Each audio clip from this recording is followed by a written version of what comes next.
मूलनायक मुनि सुरेंद्रनाथ भगवान की, श्री श्री राघव जी महाराज की, वित्त श्री माता जी की, आरिका संघ की, सभी को महामंत्र हम पढ़ने वाले हैं। तो मन में आप लोग भी सब पढ़ सकते हैं। महामंत्र की शक्ति सभी लोग जानते हैं। तो थोड़ी शांति रख करके हम चिन्वाणी का श्रवण करेंगे।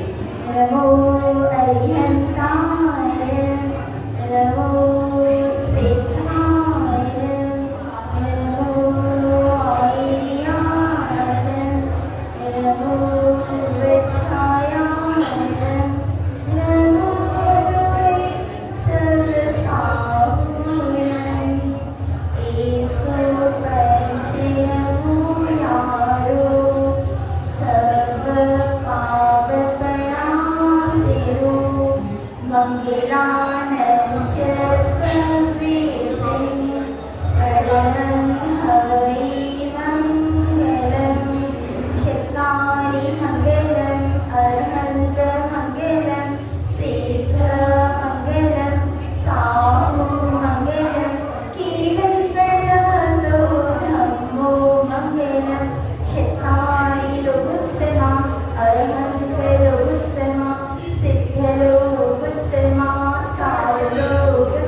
दोनों आते हैं कि सत्य भी मना सकते हैं और शौच भी, क्योंकि उत्तम क्षमा मार्ग आदर सत्य शौच संयम तपस्या आदि ब्रह्मचर्यादि धर्म, ये 10 धर्म सर्वार्थ सिद्धि में तत्वार सूत्र में भी बताए गए हैं। तो आज उत्तम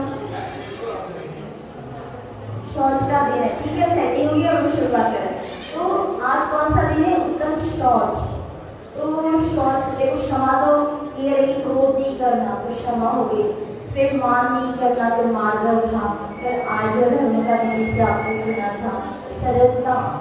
जितनी सरलता हृदय में रहेगी उतना जीवन उन्नति की ओर जाएगा। और आज का धर्म है उत्तम शौच। शौच का मतलब पवित्रता भी होता है। मुनि मन सम उज्ज्वल नीर नासु के गंध धरा, भरी कनक कटोरी धीर दीवी धार धरा, चौबीसो श्री चिर चंद्र आनंद गंध सही, तद छजत हरत भव बंद पावत मोक्षमयी। पूरी जोड़ से संगति सत्य। तो मुनि मन सम शुचि नीर, शुचि का मतलब पवित्र। जैसे मुनि महाराज जी पवित्र होते हैं वैसे ही भगवान मैं आपकी पूजा करके आप जैसा पवित्र बन जाओ। तो एक शुचि का अर्थ पवित्रता भी होता है। और शौच का मतलब लालच नहीं करना। शौच का मतलब होता है कि लालच नहीं करना, अति लालच। अति लालच जो बोला जाता है ना, अति मात्रा में जो किया जाता है वो नहीं करना। तो क्या हम कम कर सकते हैं? लालच करना अच्छी बात है बुरी? आप लोग से पूछे, बताइए, लालच करना अच्छी बात है? हाँ या ना? आवाज नहीं आ रही है ना? हाँ। पर हर जगह जैसे एक बता रहे, एक पुत्र है, किसी पिता को एक पुत्र है, वो किसी का भाई है, किसी का मामा है, किसी का चाचा है। एक ही व्यक्ति में कितने सारे रिश्ते हैं। तो वैसे ही शौच धर्म में है, वो सिर्फ लालच नहीं करना, अति लालच। लेकिन कई जगह तो लालच किया जाता है। अब आपको शिखर जी जाना है, आपको भगवान की भक्ति करना है, अभी आपकी 10 लक्षण की पूजाएं चले, लेकिन नहीं ज़्यादा पूजा कर लो तो ये शुभ पुण्य से अशुभ पापस्य। तो जहाँ आपकी प्रवृत्ति लालच में जा रही है किंतु शुभ की ओर, भगवान की भक्ति में मन लग रहा है, आधे घंटा करना उससे ज्यादा नहीं, यहाँ 2 घंटे भी बैठे तो इसमें क्या होगा, ये लालच अच्छाई का हिस्सा है, ये मोक्ष की ओर ले जाने वाला है। समय का समय 48 मिनट होता है, लेकिन मन लग गया हमारा 2 घंटे, अब हमने तो लालच नहीं किया, वो तो परिणाम की विशुद्धता रहती कि बैठे। तो अति लालच जो बताया शास्त्र में, जो भगवंतों ने, आचार्य ने कहा है, जो अति लालच कहलाता है वो हमें नुकसान करता है। तो अति लालच और एक चीज और बताई है कि उस दिन भी मैंने बताया था कि पेट्रोल के बिना गाड़ी चल सकती है। आप लोगों से पूछ रहे हैं कि पेट्रोल के बिना गाड़ी चलती है क्या? नहीं चलती। जब तक पेट्रोल नहीं भराते हो तो गाड़ी नहीं चल सकती। वैसे ही प्रातः काल का जो समय होता है भगवान की भक्ति का, अर्चना का, पूजा का, तो ये हमने क्या किया, अपने जीवन में पेट्रोल भर लिया, पुण्य रूपी पेट्रोल, और दिन भर गाड़ी चल रही है। तो लालच करिए, बिल्कुल करिए, लेकिन अशुभ का ना करके शुभ का करना है। तो देखो, बाह्य चीजों में कषाय के प्रति आसक्ति होना, इसका एक हमेशा शास्त्र में एक उदाहरण था, लुब्धदत्त की सेठ की कथा थी। लुब्धदत्त सेठ, उसने कितना लालच किया था। सेठ बोले तो पैसा तो भरपूर है, कभी भी पुण्य के उदय से ही पैसा आता है। सेठ बोले तो पैसा है, सेठ जी बोले था, और धन संपत्ति जब भी आएगी तो पुण्य के उदय से आएगी। तो और पुण्य के उदय से उसका भोग हो सकता है। ये एक चीज आप लोगों को दिमाग में रख लीजिए कि आपके पुण्य है तो धन संपत्ति आपके अधीन है, और आपके पुण्य नहीं तो नहीं रहेगी। और वो धन संपत्ति होने के बाद उसको भोगने के लिए भी पुण्य चाहिए।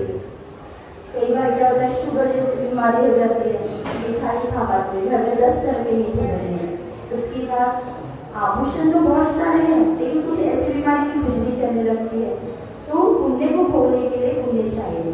तो जो लुब्धदत्त सेठ था, इतना श्रीमंत था, पैसों की कोई कमी नहीं थी उसके पास, पर बोलते ना पुण्य के साथ पाप का वो चल रहे थे।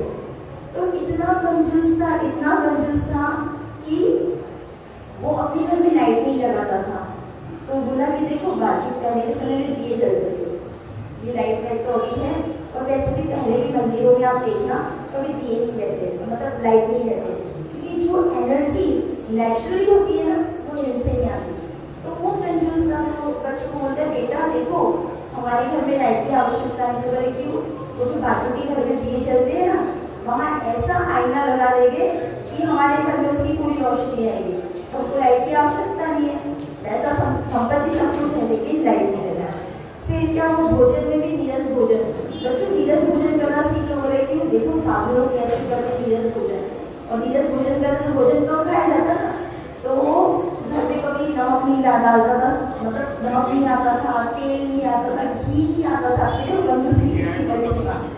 तो ये सारी चीजें उनके घर में नहीं रहती थी। और कभी त्योहार आता था तो बोले बेटा एक काम करो, तो बोले क्या पिताजी? तो तेल लाने के लिए एक कैन दी थी, इसमें तेल लेके आना। तो बोले ठीक है, पर जब तेल लाओगे ना तो तेल ले लेना, वो ना साहूकार से कि मुझे 1 लीटर तेल दो, और तेल ले लेना, और तेल लेने के बाद फिर देखना इसको कुछ गिर गया, मुझे तो नहीं चाहिए, वो पूरा तेल उसको वापस करके आना। जो नीचे लगा रहेगा ना, हम उससे त्यौहार मना लेंगे। जो नीचे तेल लगा रहेगा हम उससे त्यौहार मना लेंगे। फिर उसके बाद ठंडी के दिन आती थी, ठंडी के दिन आए तो वो जो सेठ जी की पत्नी थी, उन्होंने कहा कि सेठ जी सुनिए, अब कितनी ठंडी आ रही है, बच्चों के हाथ पैर फट रहे हैं।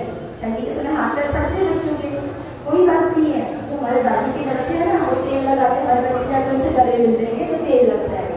यानी जो बड़ी सीमा होती है कंजूसी की, और इस शास्त्र में उदाहरण है लुब्धदत्त सेठ का। तो इस तरह उनका जीवन व्यतीत होने लगा। तो एक दिन क्या हुआ, आवाज बहुत हो रही है, थोड़ी शांति, क्योंकि जिनवाणी का श्रवण यहाँ चल रहा है, थोड़ी सी आवाज थोड़ी कम कर दीजिए। तो एक बार वहाँ के राजा जो थे, उन्होंने अपना खंडर साफ कराने के लिए वहाँ बहुत सारी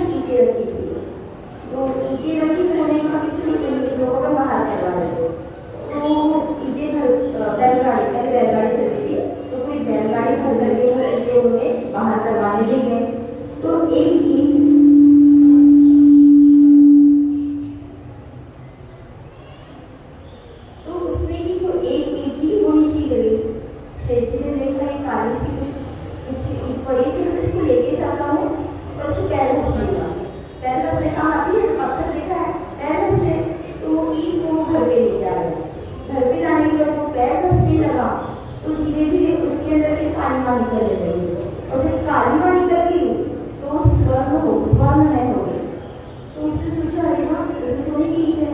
तो ये धीरे धीरे क्या करता था, जो खंडर में ईंटें टिकवाते थे राजा, वहाँ से जाता था, प्रतिदिन एक एक ईंट लेके आता था और घर में जमा करने लगा। और वो व्यापारी था, तो व्यापार करता था। तो बोले बेटा इधर आओ। तो बोले क्या पिताजी, मैं व्यापार करने जा रहा हूँ, तो अब तुम एक काम करना, प्रतिदिन उस खंडर में से तुम्हें भी ईंट लाना है। तो बोले ठीक है पिताजी, आपकी जैसी आ गया। फिर उसने सोचा कि नीति के अनुसार ये तो राजा की पड़ी हुई ईंटें हैं, मैं इसे कैसे ग्रहण करूँ। पिताजी ने कहा है पर मैं इसे नहीं लाऊंगा। तो उसने वो ईंटें नहीं लाई। जब उसके पिताजी लुब्धदस से वो आए लौट के, उसकी पहले की घटना थी, जैसे तेल निकलता है, नारियल का तेल होता है, तिल्ली का तेल होता है, बादाम का तेल होता है। तो तेल निकलने के बाद उसका ऊपर का जो रहता है ना, उसको पिन्याक कहते हैं, खली चुनी भी कहते हैं, उसको फेंक दिया जाता है। तो एक दिन ये लुब्धदस सेठ जा रहा था रास्ते से, तो उसने देखा ये क्या पड़ा है खाने के बाहर। तो उसने उस नारियल के टुकड़े को उठा लिया और उसकी खुशबू बहुत प्यारी आती है। नारियल के टुकड़े से तेल निकल जाता है ना, तो खुशबू आती है, वो खुशबू लेने लगा। तो बोले भोजन बच्चों को रुचता नहीं है, तो ऐसा करेंगे, बच्चे इसकी खुशबू भी लेंगे, एक हाथ से भोजन करेंगे, एक हाथ से वो उसको सूंघेंगे। तो इसलिए उस दिन से लुब्धदस का सेठ का नाम पिन्याकदन रखा गया। कंजूसी में कितना माहिर था कि भोगों को भोग नहीं पा रहा था, कि मुझे क्यों देने थे। फिर अब जब वो 8 दिन का व्यापार करके लौटा तो उसने देखा कि बेटे से पूछा बेटा तुमने वो ईंटें लाई। तो उसने कहा नहीं। उसको इतना क्रोध खुद के ऊपर आ गया कि इतनी स्वर्ण में ईंटें मैंने मेरे बच्चे को लाने के लिए दी, तो उसने नहीं लाई। तो उसने वही ईंटों से अपने पैर को फोड़ दिया, पैर पूरे उसके पैर हो गए, लहू-लुहान हो गए, लहू गिर रहे थे। और उसके बाद जब राजा को ये खबर पता चली तो राजा को भी क्रोध आया कि राज्य संपत्ति को इस तरह इसने अपने घर में ले गया। तो राजा ने इसको दंड दिया। किंतु अति लोभ, जो बोलते ना अति लोभ, अति लालच, इसकी वजह से लालच करना अच्छा है पर किन कार्यों के लिए, धार्मिक कार्यों के लिए, और इसने ये विषय भोगों के लिए लालच किया। तो वो लालच के कारण छठवें पृथ्वी में, छठवें नरक में वो लुब्धदस सेठ गया। तो इस प्रकार अति लालच करना भी नुकसानदायी होता है। लेकिन जीवन में सबको लालच होता है, अपने जीवन का लालच, कैसे मैं स्वस्थ रहूं, मैं एकदम निरोग रहूं, मेरे हाथ पैर चलते रहे, मैं बीमार ना पड़ूं, ये भी लालच है। पर क्यों लालच है? वो भोगने के लिए नहीं, भगवान मेरे हाथ पैर अच्छे चलते रहे तो मैं धार्मिक कार्य करूँ। फिर उसके भोगों को, भोग का भी लालच रहता है, मेरी जीवा इंद्रिय अच्छी है तो मैं भोजन अच्छे से कर पाऊंगा, मुझे बीमारी ना घेरे। फिर उसके बाद तो ये 3 तरह के लालच होते हैं, जीवन का लालच, इंद्रियों का लालच और भोग और भोग का लालच। तो जीवन में लालच तो करना है पर प्रशस्त लालच होना चाहिए वो हमारा। तो क्या होता है, अभी भी हम कितनी सारी ऐसी घटनाएं जीवन में देखते हैं कि आपस में सगे संबंध होने के बाद भी भाई भाइयों में धन संपत्ति के लिए क्या हो जाता है, लड़ाई हो जाती है, एक में को मार डालते। ये घटनाएं भी अपन कई बार टीवी में देखते हैं। मतलब मनुष्य की प्रवृत्ति ऐसी हो चुकी है कि बस सब कुछ मुझे मिलते रहे, मुझे धन संपत्ति मिले, मेरा सब कुछ अच्छा हो। तो इसकी एक घटना सुना करके मैं जल्दी समाप्त करने के लिए कहा है। तो एक सही की घटना है भोपाल, सभी ने भोपाल का नाम सुना है। वहाँ पे एशिया का सबसे बड़ा तालाब, एशिया का सबसे बड़ा तालाब 18 किलोमीटर का है भोपाल नगरी में। तो वहाँ पे, और ये घटना हमें अभी महाराज जी के प्रवचन में, ध्यान सागर महाराज जी के प्रवचन में सुनी थी। तो ये कहानी है 1967 की कहानी है। तो एक चाचा थे जो सुंदरलाल थे और एक भतीजा था, वो था पवन नाम का। तो दोनों की दुकानें थी, एवर रेडी सेल पहले चलते थे, एवर रेडी नाम का पहले सेल आता था, अभी तो नहीं पता क्या है। तो उनकी दुकान थी। तो जो पवन नाम का जो पुत्र था, चाचा का वो लड़का जो था, तो उसकी दुकान में बहुत भीड़ लगती थी। पुण्य का उदय रहेगा तो गली में भी दुकान लगाओगे तो पैसा आ जाएगा, और पाप कर्म के उदय में कुछ भी कर लो तो कुछ होता नहीं है। कर्म करते समय कुछ नहीं लगता है, लेकिन जब उसका जब उदय आता है तो रोना आता है। तो पवन नाम का जो था पुत्र उसका, तो उसने भी एवरेडी की दुकान खोली। तो उसकी दुकान पे इतनी भीड़ रहती थी, इतनी भीड़, और चाचा की दुकान पूरी खाली पड़ी रहती थी। तो अंतरंग में भाव आए कि इसकी दुकान इतनी चली और मेरी कुछ नहीं चली, क्या किया जाए। तो उसने एक षड्यंत्र रचा। बताया था ना, आपस में रक्त का रिश्ता भी हो किंतु लालच बढ़ जाता है तो फिर क्या नहीं कर डालता इंसान। तो उसने एक षड्यंत्र रचा और उस पवन को बुलाया, बेटा यहाँ। तो बोले जी चाचा जी। तो बोले तुम्हारी जो उन्नति हो रही देख करके मैं बहुत प्रसन्न हूँ। तो बोले चाचा जी ये सब आपका आशीर्वाद है, इसलिए सब उन्नति हो रही। तो बेटा एक एवरेडी का ग्राहक आने वाला है, वो कमला पार्क है, वहाँ तुमको जाना है। तो ठीक है चाचा जी, कितने बजे जाना है, समय बता दीजिए। तो बोले रात में 9 बजे आपको वहाँ पे जाना है, वो मिल जाएगा। तो इसलिए चाचा ने क्या किया, पवन के कुछ मित्र थे उनको अपने पास बुलाया और 2-3 लोगों को भी इकट्ठा किया।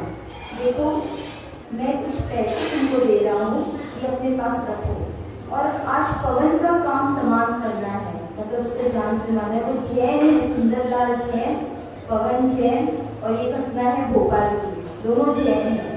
जहाँ चींटी को मारना भी पाप होता है, किसी का हृदय दुखाना या खुद को ही पनिशमेंट करना भी पाप है। अगर सब गुस्सा करे ना, ये भी पाप है। क्यों?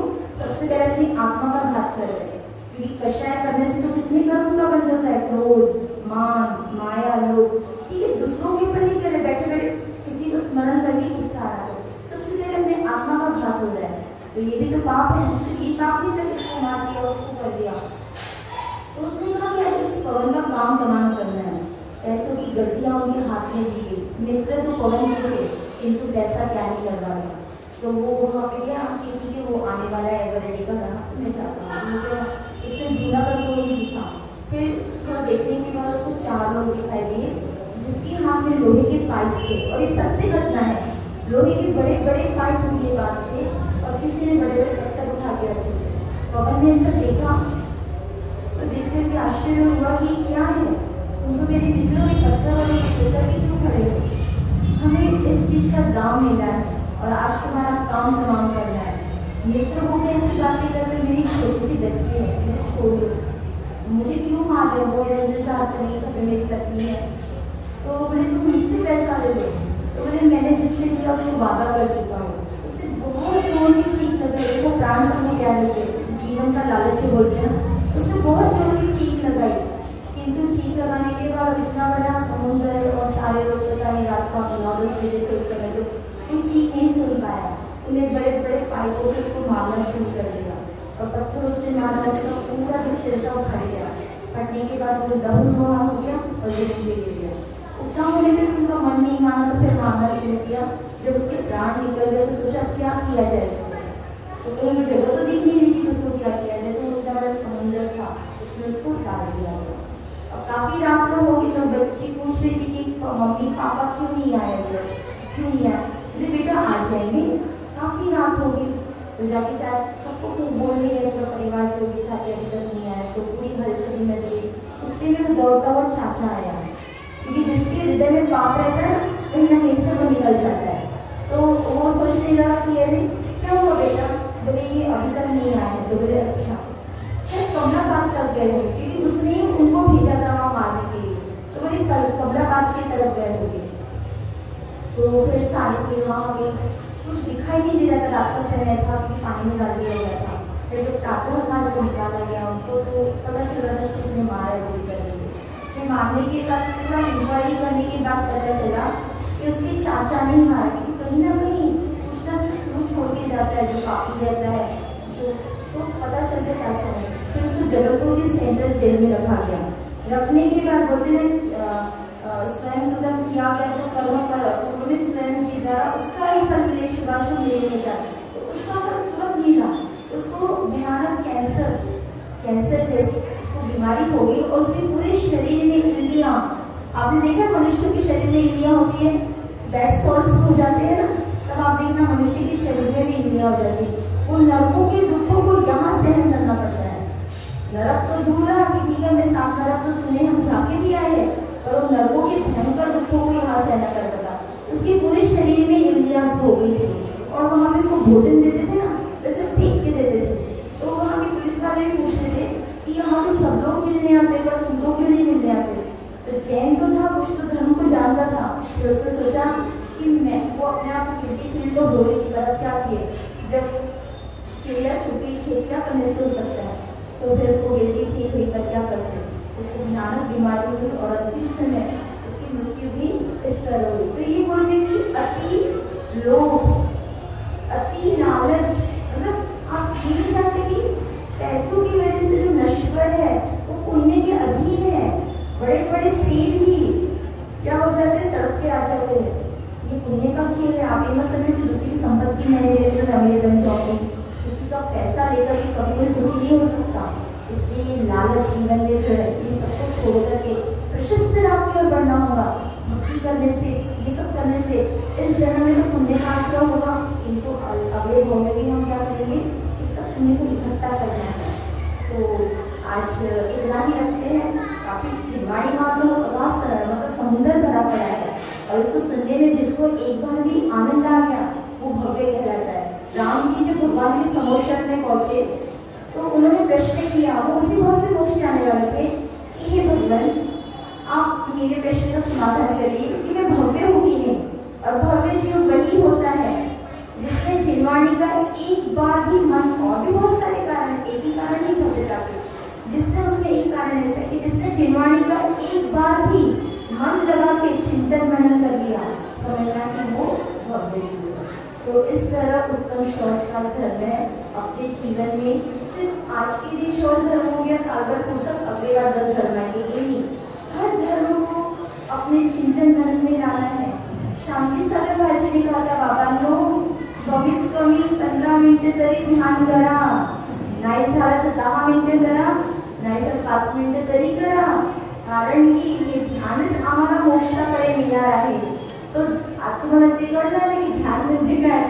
तुम्ही सगळे ध्यान करता, जितके बसलेले आहे ना सभी था, कैसे टीवी की तरफ बैठ जाओ आधा घंटा, ये हो गया बस ध्यान हो गया। शुभ है क्या, शुभ ध्यान है। टीवी सीरियल चला है, टप लगा के बैठे, किसी ने आवाज तो सुनाई तब नहीं कह पड़ती, इसको बोलते हैं ध्यान। पर ये ध्यान अशुभ की श्रेणी में जाएगा और बाकी सब जो है वो क्या होंगे, शुभ की श्रेणी में आएंगे।